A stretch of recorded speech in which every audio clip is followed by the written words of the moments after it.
생활을 하다가 보면은 종종 교회에서 들어서 알고는 있지만 정확히 뜻이 무엇인지는 모른 채 사용하고 있는 그런 단어들이 있습니다. 대표적으로 성도와 신자라고 하는 단어를 말해볼 수 있을 것 같습니다.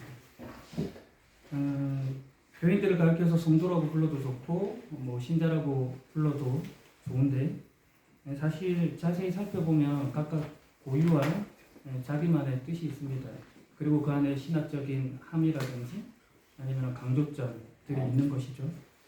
그래서 우리가 이 용어들의 뜻을 정확히 구분하고 사용하면 그리스도인으로서의 우리의 정체성 그리고 삶의 방향 이런 것들을 분명히 할 수 있을 것 같습니다.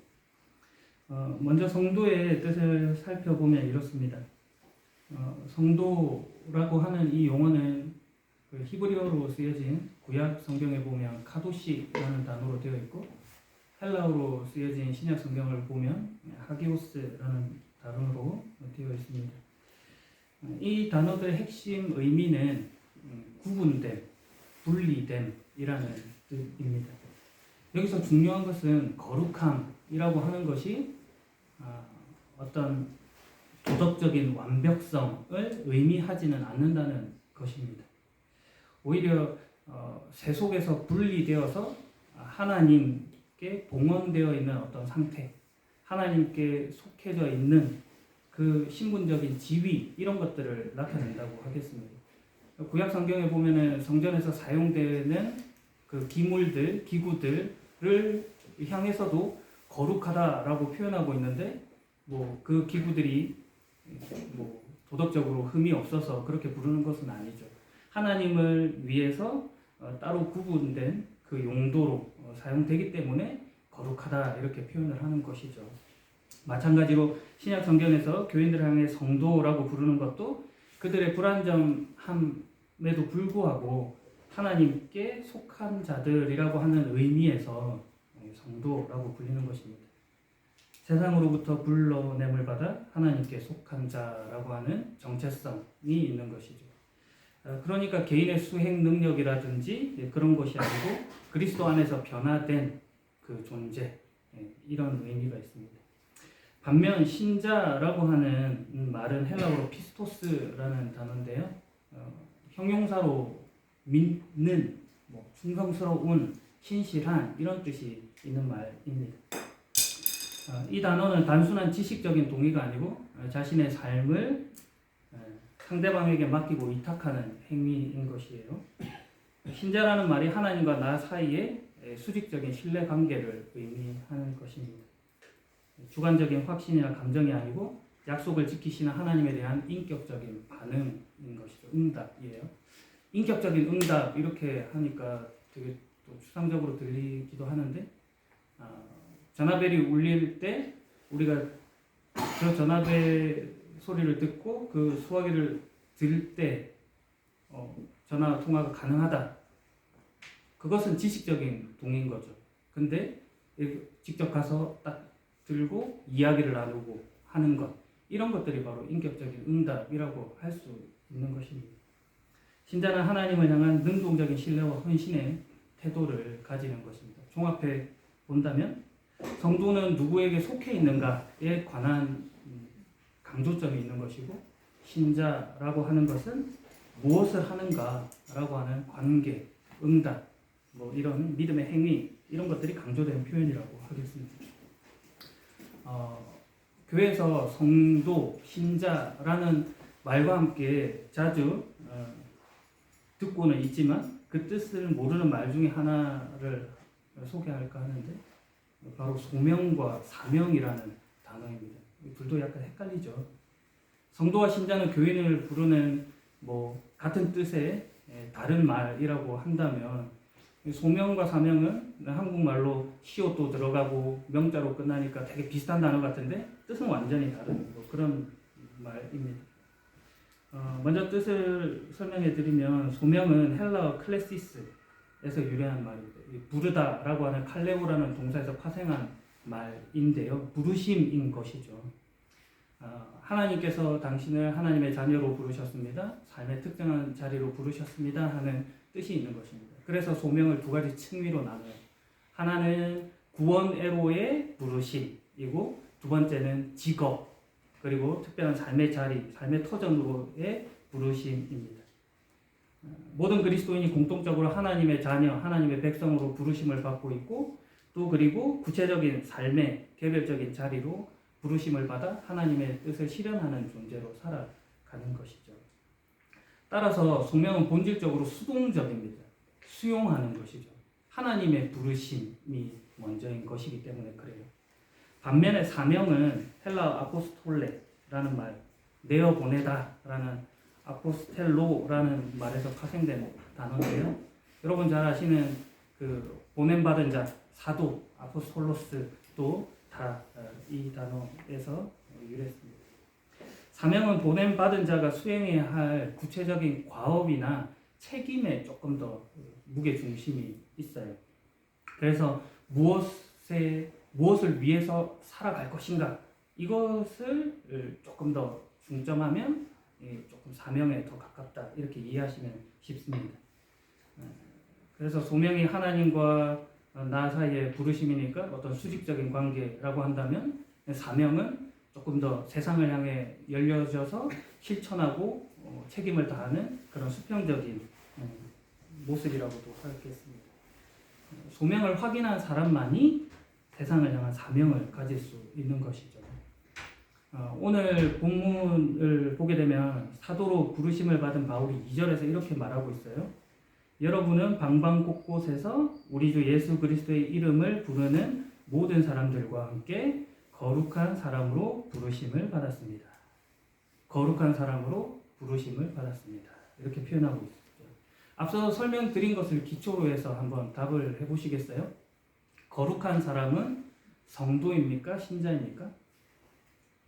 성도죠. 네. 그러면 부르심을 받았다는 것은 소명인가요? 아니면 사명인가요? 소명인 것이죠. 네. 그래서 2절의 말씀이 오늘 설교의 제목과 같이 성도로의 부르심에 관한 이야기를 하고 있는 것입니다. 그래서 지금 이 말이 신자로서 그리고 사명으로서 믿는, 충성스러운, 신실한 그 세상을 위해서 무엇인가를 해나가는 실천이나 책임에 관한 그런 이야기가 아니고 성도, 소명이 강조하는 바와 같이 누구에게 속해 있고 누구의 부르심을 받고 있는가에 관한 이야기를 지금 시작하고 있다 이렇게 보시면 되겠습니다. 그것이 핵심 메시지로 선포되고 있는 것이죠. 성도와 소명이라고 하는 것이 단순한 단어의 나열로 있는 것이 아니고 그 속에 공통된 신학적인 진리가 연결되어서 지금 사도 바울이 이 표현을 쓰고 있는 것입니다. 오늘 본문인 고린도전서 2절을 다시 보면요. 사도 바울은 이 편지가 고린도에 있는 하나님의 교회와 그리스도 예수 안에서 거룩하게 된 사람들에게 쓴 편지라고 기록하고 있습니다. 이 편지의 수신자가 고린도에 있는 교인들인 것이죠. 고린도 지역을 뜻하고 있습니다. 기록에 의하면 당시 고린도는 로마 제국의 제4대 도시 중에 하나였습니다. 그래서 수십만 명의 사람들이 거주했다라고 기록하고 있어요. 큰 도시인 거죠. 아주 많게는 60만 명이 거주했다는 기록도 있지만 좀 현대 학자들은 그렇게까지 보지는 않습니다. 한 10에서 15만 정도 살았을 것으로 보이는데 그 당시로 비하면 꽤 큰 도시였던 것이죠. 그런데 이 도시가 다른 도시와 조금 근본적으로 다른 지점이 있습니다. 독특함이 있어요. 로마나 알렉산드리아나 안디옥 같은 이제 전통적인 유구한 역사를 자랑하는 그런 도시와 다르게 이 고린도라는 도시는 매우 컸지만 주전 146년에 로마 군대에 의해서 완전히 폐허가 됩니다. 그 폐허 상태에서 한 100여 년을 있어요. 100년 정도를. 그러다가 주전 44년에 율리우스 카이사르가 계획을 하고 다시금 재건을 한 그런 신흥 도시였습니다. 그래서 역사의 단절이 조금은 있죠. 이것이 고린도에 살고 있는 사람들에게 약간 정체성에 혼란을 주는데 왜 그러냐면 이렇게 새롭게 세워지다 보니까 이 속에 많은 사람들이 유입이 돼요. 로마 사람들뿐만 아니라 헬라인들, 상인들, 그리스 사람들이죠. 그리고 유대인들, 뭐 이집트 사람들, 시리아 사람들 이런 사람들이 다 들어와서 다민족, 다문화를 형성을 하게 됩니다. 펠로폰네소스 반도와 그리스 본토를 연결하는 지역의 위치에서 동서로 항구가 있었는데 그것을 통해 또 막대한 부를 또 축적을 해요.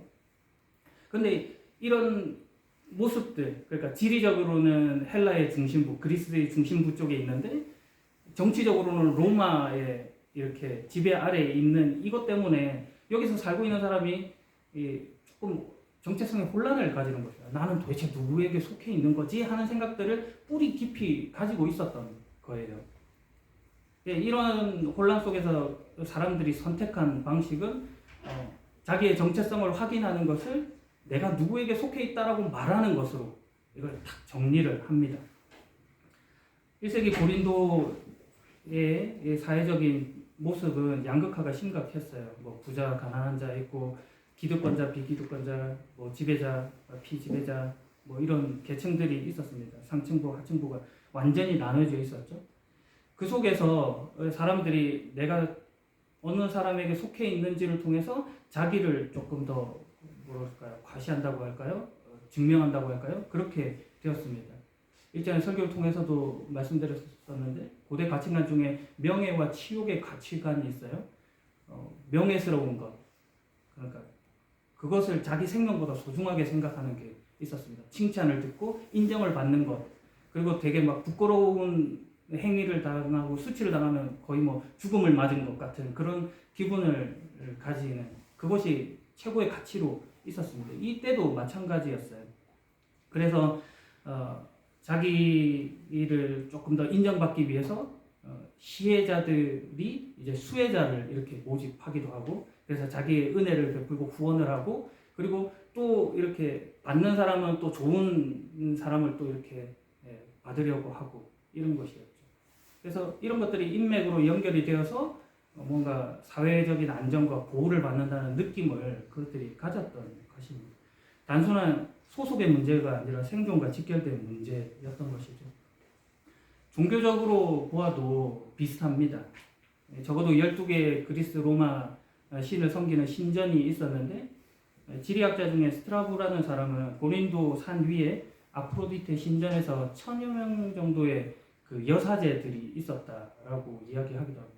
조금 과장된 숫자이긴 하겠지만 그 정도로 종교성이 대단했죠. 모든 일들에서 이 종교를 결합시킵니다. 뭐 스포츠 경기를 한다든지 아니면 도시의 축제를 한다든지 아니면 조합에서 모임을 가진다든지 저녁 식사를 할 때도 뭐 우리가 기도하는 것처럼 그렇게 종교성을 결합을 시켜요. 그래서 어느 신에게 속해 있는가, 그리고 어느 종교 조합에 가입이 되어 있는가, 이런 것들로 또 자기를 증명하는 그런 일들이 있었던 거죠. 소속이 곧 정체성이었다. 지금 이 말을 드리고 있는 것입니다. 그것이 사회적인 지위를 증명하는 것이었거든요. 문제는 이러한 문화적인 토양이 고린도 교회 성도들 안에 그대로 들어왔다는 것입니다. 바울은 2차 선교 여행 중에 고린도에 도착해서 1년 6개월을 머물면서 사역을 합니다. 교회를 세우죠. 그러나 바울이 떠난 후에 고린도 교회가 심각한 분열을 겪는 것입니다. 한편에서는 나는 바울에게 속하여서 바울을 따른다. 나는 아볼로에게 속하여서 아볼로를 따른다. 나는 베드로를 따른다. 또 심지어는 나는 그리스도를 따른다. 이런 막 분파들, 분열들이 막 생겨나기 시작을 하는 것입니다. 파벌이 생겼죠. 고린도 사회가 익숙하게 가지고 있었던 후원자 그리고 피후원자의 관계 틀을 그대로 교회 안으로 가지고 와서 누가 더 유능한 웅변가인가, 누구와 더 교회 안에서 훌륭한 지도자인가, 이런 것들을 생각하기 시작을 한 것입니다. 그래서 이렇게 웅변을 잘하는 사람을 나는 따르겠다 이렇게 해서 바울을 믿는 사람은 좀 직설적으로 단도직입적으로 본질을 꿰뚫어서 설명해주는 이 사람이 최고야 이렇게 말하기도 하고, 또 아볼로 같이 되게 수사학적으로 그 당시 지식인과 같은 말들로 설명해주는 저 웅변가가 더 대단해 라고 말하기도 하고, 아니야 예루살렘을 기반으로 한 베드로의 권위 있는 그 설교, 그 카리스마티시한 느낌, 그것이 최고야 막 이런 식으로 교회가 그 사회가 가지고 있었던 그 이미지를 그대로 차용해서 교회에서 쓰는 일이 벌어졌던 것이죠. 소속의 개념이 교회 안에 들어왔습니다. 단순한 이런 선호의 문제가 아니었어요. 이런 사고방식이 그대로 이어져서 교회 안에 다른 문제들이 나타납니다. 지혜를 추구하는 자와 그렇지 않은 자, 영적인 은사가 있는 자와 그렇지 않은 자, 그 능력의 크기를 재단하는 뭐 그런 복잡한 문제들이 계속 이어지는 것입니다. 심지어 성만찬 자리에서는 부자들이 먼저 와가지고 식사를 다 해버리고, 그리고 노예라든지 하층민은 뒤늦게 도착을 했는데 먹을 것이 없는 그런 일들이 벌어져요. 그러면서도 그들 안에 전혀 부끄러움이나 그런 것들이 없었죠. 고린도 교회 모습이요. 분열과 차별의 장소가 교회 공동체가 되어버린 것입니다. 바로 이러한 심각성 때문에 바울이 오늘 본문인 고린도전서의 시작에서부터 성도로의 부르심에 대해서 이야기를 하고 있는 것입니다. 주 예수 그리스도의 이름을 부르는 모든 사람들과 함께 거룩한 사람으로 부르심을 받았습니다. 라고 선언하는 것이죠. 고린도 교회 교인들의 정체성에 대해서 먼저 딱 선포를 하는 것입니다. 뒤집어서 보면 꾸중을 하고 있는 것이죠. 너희들이 이런 사람들인데 왜 이렇게 행동하고 있냐, 이렇게 말하는 것이기도 합니다. 원문을 보면 이 표현이 문법적으로는 완료 수동태로 되어 있어요. 완료 수동이 뭐냐면 이미 이루어진 상태예요. 너 그렇게 될 거야가 아니고 너희는 이런 사람이야 라고 딱 선언을 하고 못을 박아줬다는 것입니다. 그런데 그들이 전혀 그런 모습이 아니었던 것이죠. 그래서 사도 바울이 여러분의 정체성은 다민족 도시 고린도의 어느 계층에 속해 있는가로 증명되지 않습니다. 어느 후원자를 모시고 어느 지도자에게 충성심을 보이는 것으로 여러분의 정체성이 결정되는 것이 아닙니다. 여러분은 부르신 분이 바로 하나님입니다. 하나님께 속해 있습니다. 이 이야기를 지금 합니다. 바울도 아니고 아볼로도 아니고 베드로도 아닙니다. 하나님이십니다. 이렇게 딱 말하고 있는 것입니다. 성도라는 용어가 그러했듯이 세속으로부터 분리되어 하나님께 속한 자로 모든 세속적인 개념을 뛰어넘어서 지금 오직 하나님께 속한 자로 말하고 있는 것이죠. 부르심, 소명이라는 말도 동일합니다.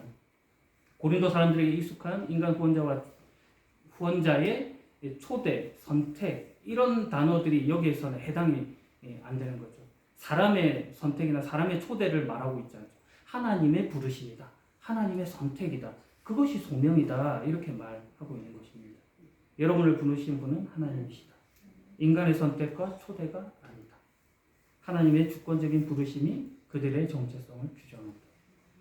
이것은 고린도 교회 안에서 벌어지고 있었던 누가 더 훌륭한 사도인가, 누가 더 영적인 은사가 큰가 라는 그 질문 자체를 무력화시키는 것입니다. 왜냐하면 하나님이라는 것으로 모든 게 다 대체가 됩니다. 그 앞에서 뭐 도토리 키재기 할 거냐 뭐 이렇게 되는 것이죠. 그래서 모든 교인들은 동일하게 하나님으로부터 부르심을 받은 자다라는 것을 강조하여 설명하면서 사도 바울은 1절에 한 인물을 소개하고 있습니다. 바로 소스데네라고 하는 사람을 함께 소개해요. 바울과 함께 서신의 공동 발신자로서 이 소스데네가 등장하고 있는데 그는 형제라는 호칭을 지금 받고 있습니다. 소스데네는 사도행전 18장에 나타나 있는 인물이기도 한데요. 교회사의 아버지로 불리는 유세비우스나 많은 역사가들이 아마도 그 인물과 동일 인물이 아닐까 하는 주장이 꽤 크게 설득력을 얻고는 있습니다. 사도행전 18장 17절에 그 인물에 대해서 보자면 그는 고린도 안에 있는 유대인 회당의 회당장이었어요. 근데 바울이 고린도 사역을 할 때 유대인들이 바울을 끌고 재판장으로 갑니다. 쟤 이상하다 이러면서. 근데 이제 판결에서 무죄를 선고받죠. 그때 그 고발을 주도했던 인물이 바로 그 유대인 회당의 회당장이었던 이 소스데네였던 것이죠. 만약에 그가 동일 인물이다라고 한다면 이 본문에서 지금 바울과 공동 발신자로 등장하는 이 소스데네의 모습은 대단한 회심, 극적인 회심의 이야기인 것입니다. 과거 바울을 대적하던 인물이 바울의 동력자이자 형제로서 소개되고 있는 것이니까요. 바울이 고린도 교회에 보내는 서신의 첫 구절에 이 소스데네라는 인물을 배치한 것이 결코 우연이 아닌 것입니다. 분열과 차별로 찢겨진 고린도 교회를 향한 강력한 메시지인 것이죠.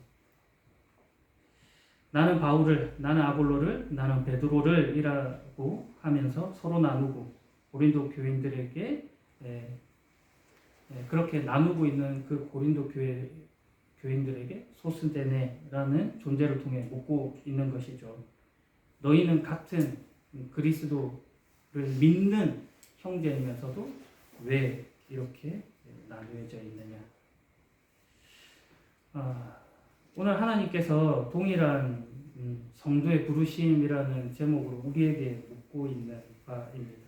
너희는 세속과 구별되어 하나님의 부르심을 받고 있으면서도 어떤 모습을 가지고 너희의 신분이 너희의 자격이나 공로나 너희의 노력, 어떤 선택 이런 것들로 이루어진 것이냐?